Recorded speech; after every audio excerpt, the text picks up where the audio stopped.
Welcome into the official Jets podcast. I eat, breathe, and sleep the New York Jets, my team. He knows what it means to wear the green and white. That is a tightrope walk across Niagara Falls. That's hard to do. The official Jets podcast is presented by Kendra Scott, the jewelry company that's shining bright and doing good. Shop game day ready jewelry styles and so much more at kendrascott.com. Dudes, what's going on, man? You're one of the busiest people in this industry. Yeah, you know how it is, EA. You know, once the season ends, everybody thinks there's kind of like a dead period for football, but there really isn't, because you go into free agency and then you get ready for the draft and then combines next week. So really the only dead period is kind of after OTAs for maybe like those 6 weeks. But other than that, you know, football never sleeps. What are the most pressing questions for this new regime right now? Head coach Aaron Glenn and GM Darren Muji. I think first and foremost, the most obvious one is what are they going to do with the quarterback position? The Jets have already come out, and it seems like Aaron Rodgers won't be part of the future plans for the New York Jets. So they have to figure it out. I know me and you have talked ad nauseum about who I like to be a bridge quarterback. I think that's Tyrod Taylor. His teammates love him, consummate pro. And when you look at the history of him, more specifically when he's been a bridge guy, it's really worked out for the young guy that the Jets or any other team has drafted. You go back to when he was with the Browns, Baker Mayfield was drafted 1 overall. He was a consummate pro for him, showed him the ropes, showed him how to be a pro. Then you go to the Chargers where he was, slotted in as a starter and Justin Herbert was taken in the first round. And both of those scenarios have worked out for those young quarterbacks. So say the Jets are to take a quarterback in the draft, some part in the draft, I think having Tyrod Taylor there to be the consummate pro, to be the bridge quarterback works. I go back to the cross practice with the Commanders last year. You know, it was inclement weather. Aaron Rodgers didn't practice. But the rapport that Tyrod had with Garrett Wilson was out of this world, right? So I think that says a lot. And then also the the Giants cross practice as well, like their rapport during that cross practice. And then when he played in garbage time versus the Buffalo Bills, right, he was able to find Garrett Wilson in the red zone for a touchdown. So I think that's somebody that Garrett Wilson would like as well, too. 3 drives last year for Tyrod Taylor that all resulted in touchdowns. Can't beat that percentage 1,000. Hey, we didn't talk to you last week, but your reactions on the Jets going public with it, that they are indeed parting ways with Aaron Rodgers. Yeah, I think anytime you're starting anew with a new regime, sometimes you just want to rip the Band-Aid off and start anew, right? Darren Muji, the new GM, Aaron Glenn, the new head coach, they get to kind of pick which direction they want to go with this team, and more specifically the quarterback position, and not have a haulover from the last regime. And I understand it. Like, sometimes you just want to start anew, right? Aaron Glenn is trying to start a new culture here, and sometimes you have to change out pieces to start or bring in your culture, right? When you're trying to build a culture in the locker room. So wasn't surprised. I know me and you have talked about it, EA. I felt like it was heading in that direction. All the best to Aaron Rodgers. Appreciate him wearing the green and white. I just think with a new regime, they wanted to start anew and go in the direction that they want to go in regards to picking a new quarterback for this team. Yeah, he embraced being a Jet. They had the terrible misfortune of what happened against the Buffalo Bills. Busted his ass to get back on the field, gave it everything he had over the course of those 17 games. Now, when you look at the roster, you mentioned Tyrod Taylor. You also have Jordan Travis, who suffered that devastating ankle injury at Florida State. Was on the NFI list all last season. You got Adrian Martinez here as well. Looking forward to 2025. Do you think this regime ultimately gets somebody in free agency and drafts a player? How do you view it at this time? That's maybe an impossible question to answer because we're only a couple days away from the combine, like you mentioned. Correct. I do believe they will draft somebody, whether that's the second round, maybe even the first round. I mean, Jackson Dart is a guy I know that I love a lot. And there's been some buzz that a lot of teams potentially might like him as QB too. So is that, too heavy at the number 7 pick?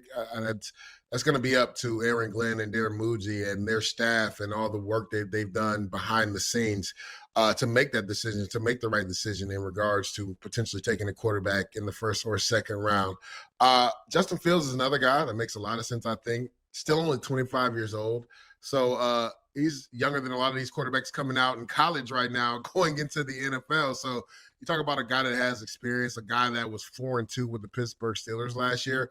Maybe this is an intriguing spot for him because he has an opportunity to potentially, compete for the starting role with the New York Jets. He'll be a free agent as well. So I do see the Jets for sure drafting a guy, whether that's round 1, round 2, or round 3.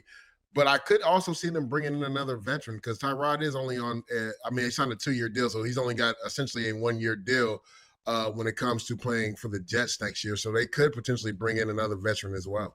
So safe to say we're not going to see a repeat here in the quarterback class in 25, right? Where you had 6 picks No. amongst that top 12 being signal callers. And how about the Denver Broncos, their assistant GM at the time, Darren Muji?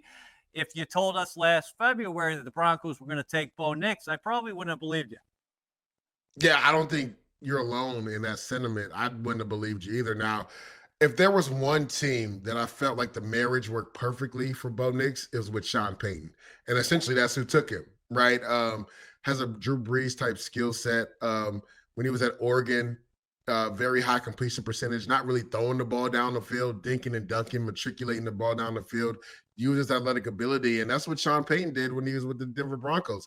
He made life easy for Bo Nix. When you go and turn on the tape, like he had answers for the young quarterback. So the quarterback didn't have to think as much. Now you would think going into this year, he would grow a little bit, but to your point earlier, EA, there will not be 6 quarterbacks taken in the first round. I honestly don't even think there'll be 6 quarterbacks taken in the first 2, maybe even first 3 rounds this year. It's not a strong quarterback draft class.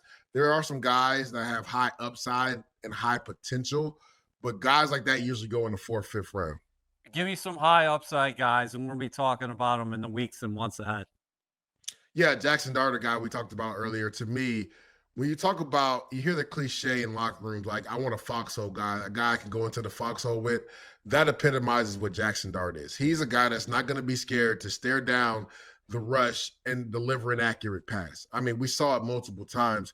You go back and you go to that Georgia game, the first 3 plays, he got wrecked, EA. I was like, there's no way this kid's getting up.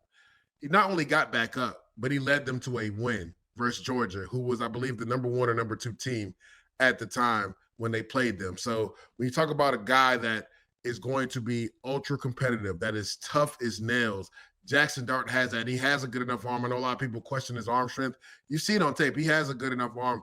Biggest thing for him is throwing with anticipation and processing quicker, which with young guys, that tends to be an issue, right? So you would hope coaching helps that as well, as far as trusting it enough to let the ball go and throwing with anticipation, and also going through your progression a lot quicker, because in the NFL, you got to be able to go to 1, 2, 3 and let the ball go, right?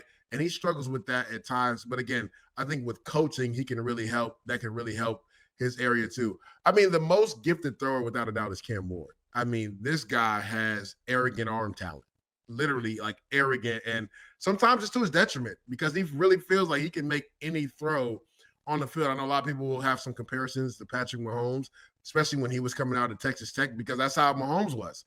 Like there wasn't a throw he didn't like on the field. And Cam Ward can be like that. But I also like that even though he has arrogant arm talent, he's cool, calm, and collective. And he has like a laser focus when he's on the field. Like he's all about business when he's on the field. And if he feels like he has the ball and the game is within grasp, he's going to win it for you. That's the mentality that he has. Shedeur Sanders is probably, to me, the most pro-ready prospect when you're talking about a guy that can process the best out of everybody, a guy that has been in an NFL offense, a guy that plays from within the pocket better than anybody probably in this draft class. I know there's question marks about his arm talent and then athletic ability, but I was talking about this earlier today. To me, he showed enough escapability where you're comfortable drafting him high in the first round. Like he'll be able to get out of some trouble if he needs to. And let's not forget, like his first year in Colorado, his offensive line didn't block at all. Like he was under duress the entire year. So I know people were saying, well, I'm worried about how he'll play if he isn't protected well. He wasn't protected well in Colorado. So, I mean, like, that's what he's known his whole career. So he's got to be fine. A name that people aren't talking about enough, Kyle McCord from Syracuse. Yeah. A guy that essentially was thrown on the scrap pile by Ohio State, helped Syracuse to 10 wins. I don't think people understand how pivotal that is. Because let's not forget, they had a new head coach because the other coach wasn't winning, right? Brad Brown came in there and revamped that whole system and also instilled confidence in Kyle McCord. And if you go to that final game last year versus Miami, and Cam Ward, who's probably going to be the number 1 pick overall, you wouldn't be able to tell who's the best quarterback in the nation. That's how well Kyle McCord played in that game. So to me, I talked about 3 other guys. He's a dark horse in this class because he could potentially even work his way up throughout the process to be a second-round pick. Man, I love this. I can't wait to speak more about the quarterbacks with you as time progresses. How about the most pressing needs for the Jets here in the 2025 offseason? Yeah, without a doubt, we talked about quarterback. I mean, without a signal caller, it's hard to win in this league. But some more pressing needs for sure. The safety position. The Jets could potentially need 2 safeties. I believe both of their starting safeties last year are free agents this year. Actually, they're top 3 because Ashton Davis only signed a 1-year deal as well. So you're talking about your top. Yeah, you talk about your top 3 safeties being free agents. So that's going to be a position of need. I would not be surprised if the Jets not only drafted a safety, but maybe tried to find one in free agency as a frontline starter and bring in 2 guys because that's a position of need for sure. Defensive tackle, you know me, EA, I've spoken ad nauseum about this for the last few years. We need to draft somebody to grow with Quinnen Williams. I know, EA, how many times have you heard me say that? We need to draft somebody to grow with Quinnen Williams. And this is the year to do it. EA, just going through the tape, this is probably the deepest defensive tackle group ever, like that I've ever studied, ever. Like there's literally probably maybe 15 guys that could be considered top 50 picks, which is saying something, right? Like I'm not a mathematician, right? But I would say that's what, like 25% of the top 50 picks could be defensive tackles. That's how deep this group is, right? So that could be a pressing need at 7. I just think, Leonard Taylor does factor into that decision. I think he needs to be a part of the future, but they definitely need to pair somebody with Quinnen Williams that can grow with him as well. I said safety, defensive tackle, tight end, right? Love Conk. He's a free agent. We don't know what's going to happen with Tyler That's right. Correct. So right now you have Rucker, who I have an affinity for, but they can get a little bit more dynamic at the tight end position. And then also, we don't know what's going to happen at right tackle with Morgan Moses. You need a guy that's going to be able to help you in the run game blocking as well. Now, Jeremy Rucker can do that as well, but I think there's a guy like Tyler Warren that makes a lot of sense. Now, last year I wasn't as high taking a Brock Bowers that high. I might have been stupid in saying that after what he did his rookie year, but Tyler Warren is a slower George Kittle. And that's not to say any disrespectful thing to Tyler Warren. That's me praising him because he will rip your face off in the run game blocking, but he's so dynamic with the ball in his hand and not just catching it. Like they handed the ball to him. He stopped the ball at center and ran a route last year for Penn State. Like he can do so many things. So right now, those would be my top 3 outside of quarterback when you talk about D tackle, tight end, and safety. But we can't forget receiver because we potentially are going to lose 2 guys and Alan Lazard and also Devontae Adams, depending on what their contracts look like. I don't see the Jets, with that cap number Devontae has staying on the roster. And then also Alan Lazard doesn't have any more guaranteed money on his contract. I could see the Jets potentially moving on. So we need a receiver too as well. So Tedero McMillan at 7 makes a lot of sense from Arizona as well. All right. So getting back to 7 and defensive tackle. Let me throw the hot name out at you from Michigan. Mason Graham. And you just said this defensive tackle class is the best that you've ever seen. Yeah. So how much do you take that into account when you're sitting up there at 7? And that's the thing, right? Do you believe Mason Graham is truly transcendent? Because if that's the case, you have to take him. It doesn't matter what the rest of the class looks like. Right now, people will question about his arm length. He doesn't have the biggest arms. But I kind of liken it to Latu coming out last year from UCLA. He was the most pro-ready defensive lineman. That's what Mason Graham is, as far as understanding leverage, understanding how the offensive line is trying to block you, how to defeat blocks not only in the run game, in the pass game. That's what Mason Graham gives you. Now, to your point, EA, this is a deep defensive tackle class, and there's going to be starters probably all the way up into the third or fourth round that could start from day one. So maybe you do take that into consideration if you have, a Tedero McMillan there, or you need Tyler Warren at tight end, right? Maybe the offensive tackle, because if Morgan Moses doesn't re-sign, maybe a Kelvin Banks is there. You maybe consider him. The only thing is, with Olu Fashanu solidifying himself as left tackle, Calvin Banks only played left tackle, so I worry about him going over to the right side. Fashanu did it last year, but he was a totally different player from right tackle to left tackle. I think we all saw that on tape. Like, he was bred to be a left tackle, and I think Calvin Banks kind of fits that mold as well. So it'll be interesting to see what the Jets do. So, again, if you believe that Mason Graham is truly transcendent, then you take him there. But if not, because this is a deep defensive tackle group, maybe you take a receiver or a tight end to help you on the offensive side. The Official Jets podcast is presented by Kendra Scott, the jewelry company that's shining bright and doing good. Shop game day ready jewelry styles and so much more at kendrascott.com. Do you get a feel for what the Jets are going to be defensively? I know Aaron Glenn is not going to speak until next week, probably in Indianapolis, and he just finished his coaching staff, so we got to give him time to breathe.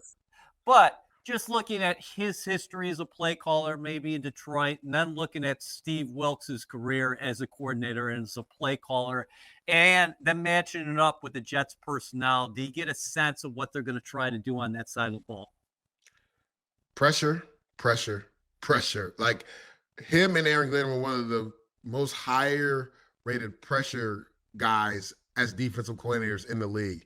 When Wilks was calling the defense in Arizona, when he was calling the defense in Carolina, like, that's what he was synonymous with, bringing pressure. Aaron Glenn, I mean, the Detroit Lions are playing man and blitz in the house. Like, that's what they do, right? So it'd be interesting to see that marriage of those two guys, because Steve Wilks has played in a 3-4, 4-3 hybrid, but he's also been a traditional 4-3 when he's with the San Francisco 49ers as well. So it'll be interesting to see, because Aaron Glenn said he's going to let Steve Wilks call the defense, but how much input of what Aaron Glenn wants the defense to look like will he have, when it comes to Steve Wilks and them building up that defense. So that'll be the thing. But one thing I know about both of those coaches, they are going to bring pressure. They're going to want to speed up the clock for the quarterback. So it'll be interesting, right? Because the Jets, for the last couple of years under Robert Saleh and Jeff Ulbrich, have been a predominantly 4-down front.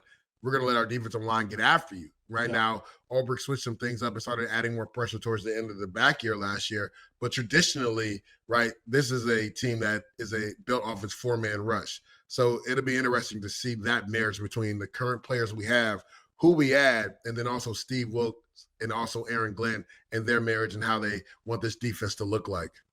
Speaking of names that have expiring contracts, you mentioned Conklin and Moses. Let's keep it on the defensive side of the ball.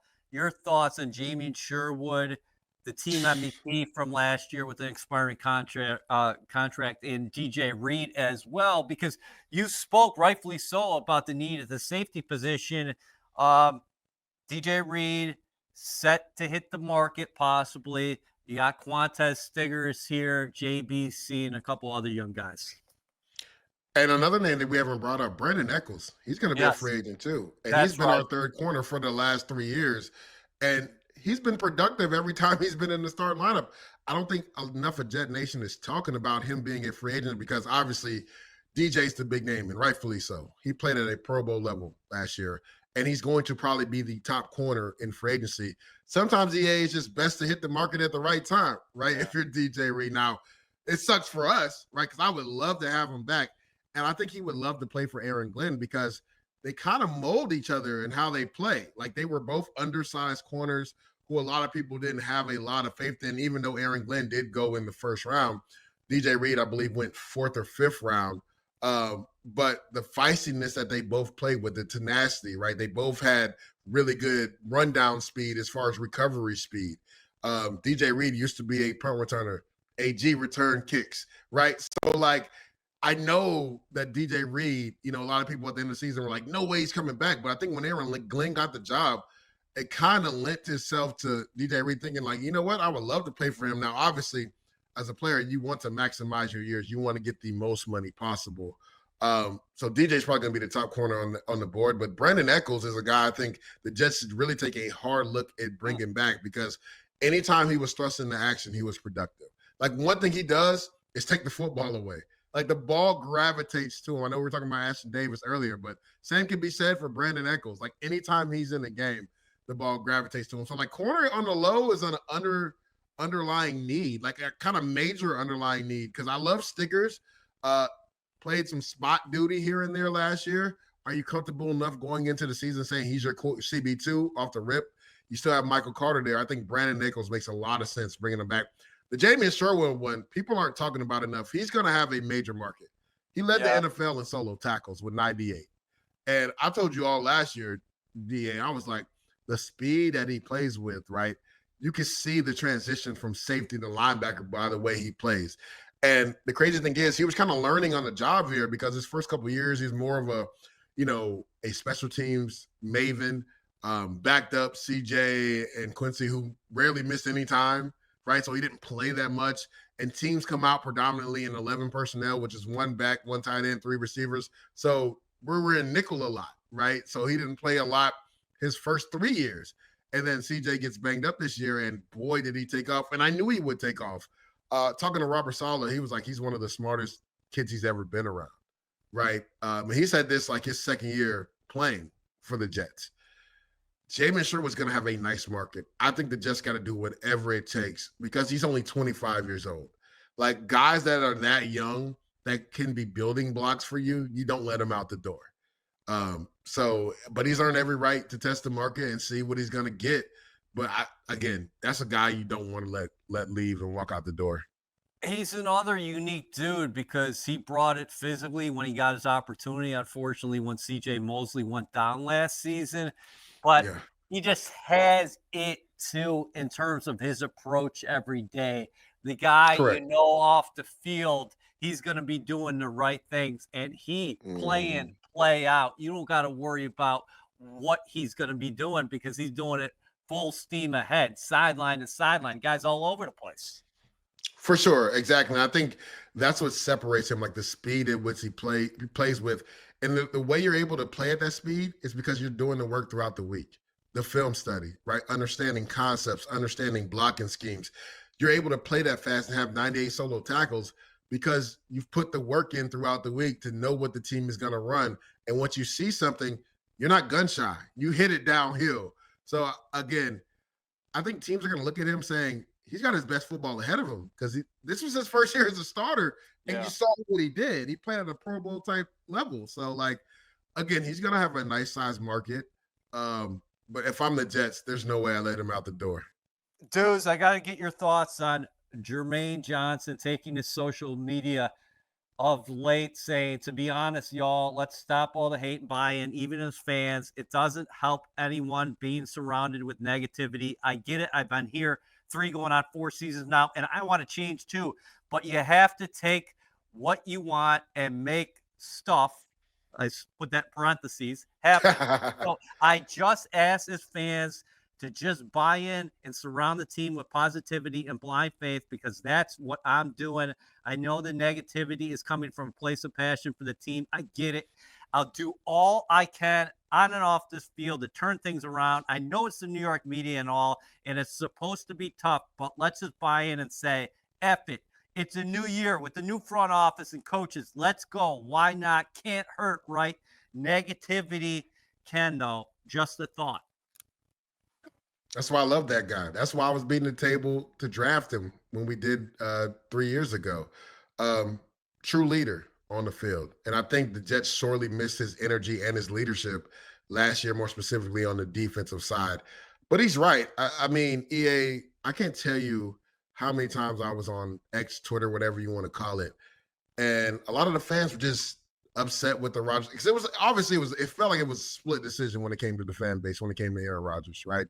But I'm with Jermaine. Like, again, it's a new regime. They want to do things their way.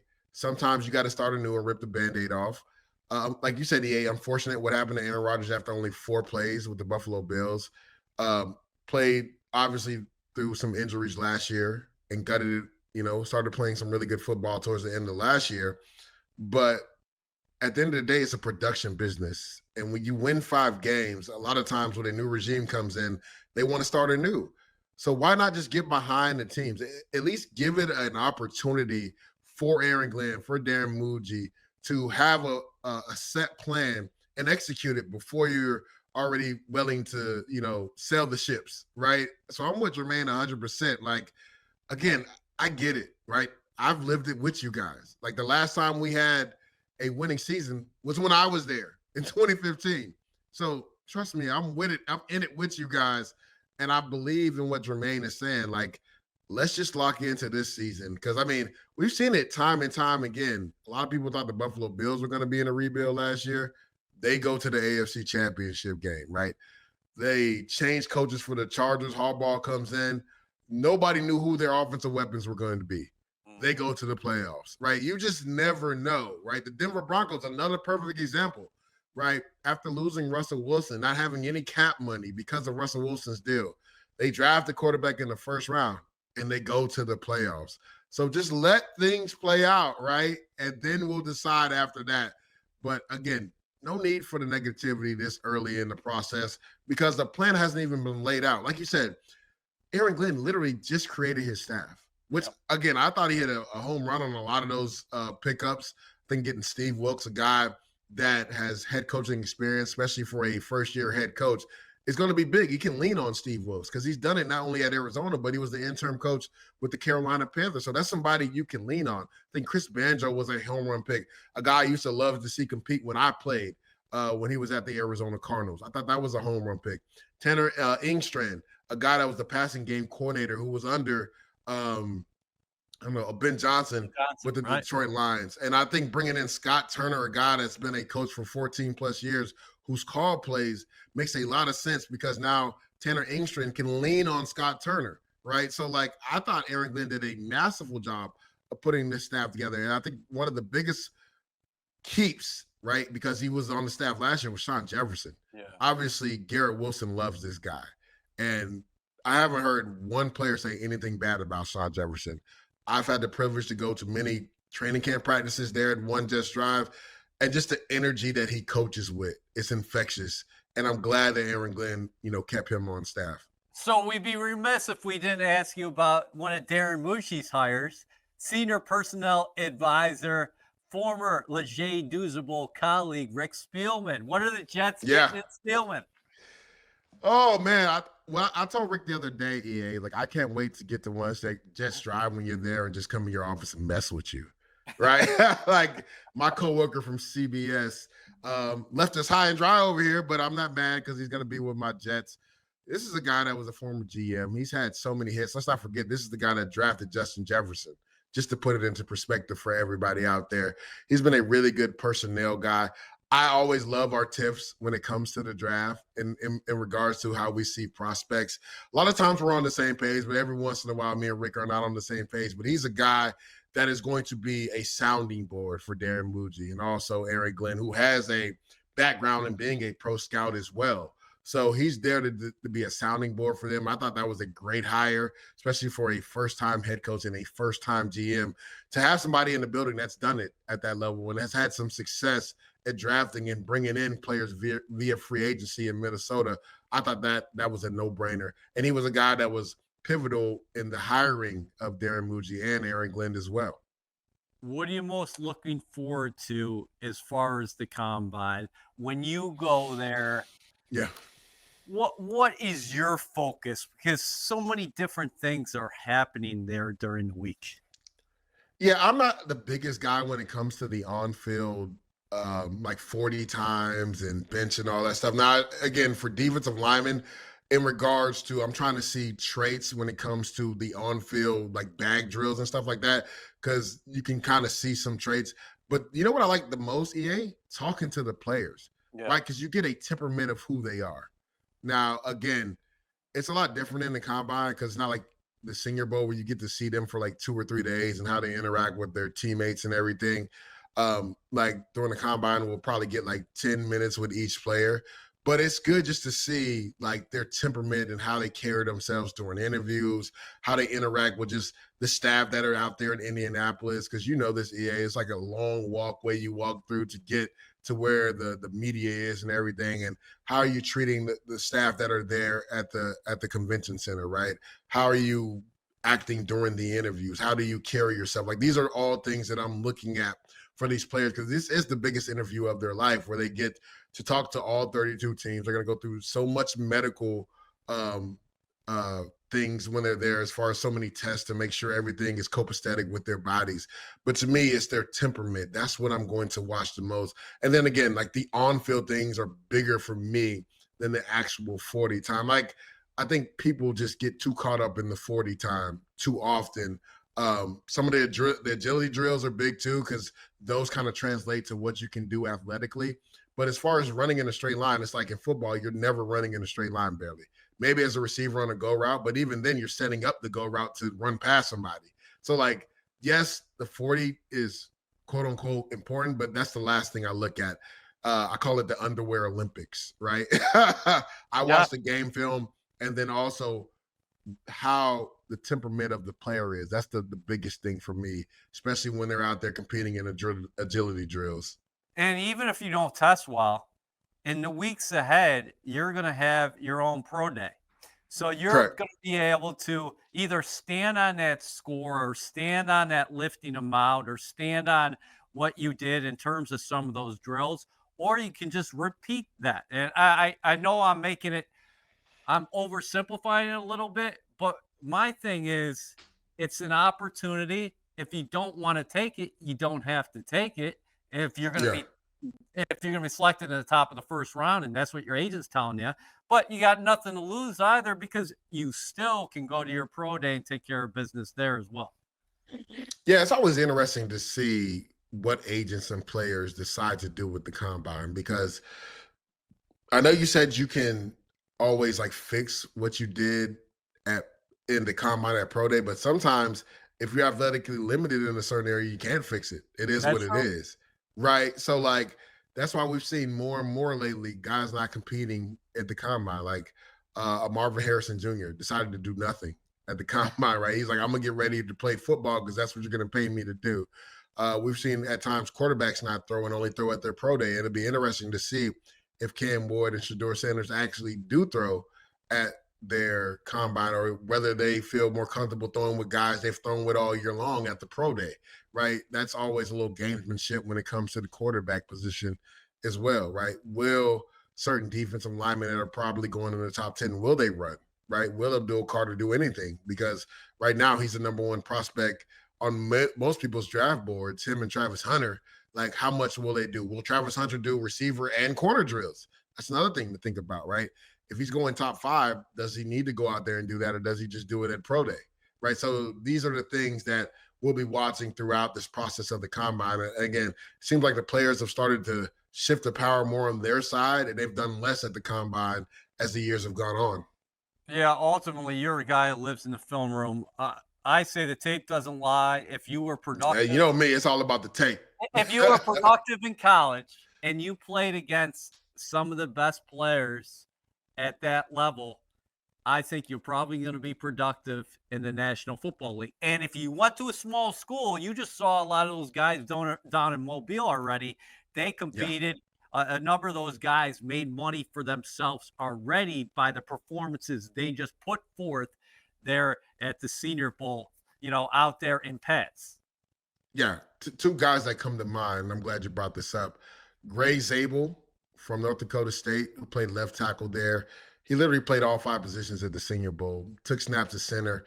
It looked like he had done it his whole life, which is crazy. Some people are now talking about him maybe going in the back of the first round, EA, and I wouldn't be surprised. He's kind of got that Graham Barton trajectory from Duke last year.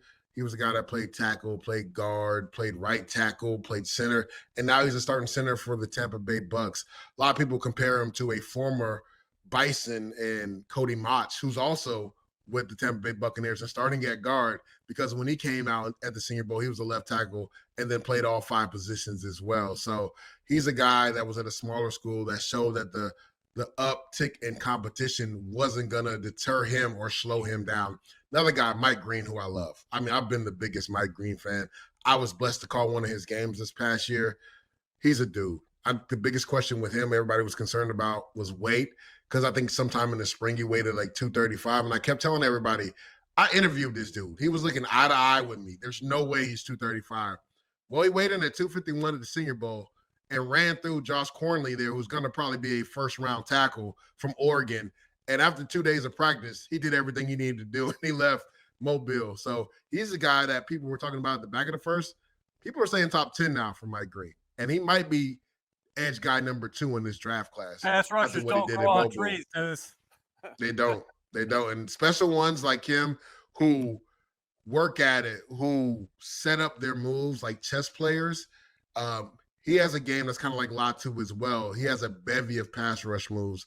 It starts with speed to power, but after that, like he will put you in the blend with a counter club, with a chop club on the edge. He's a guy that has really grown his game the last 2 years at Marshall.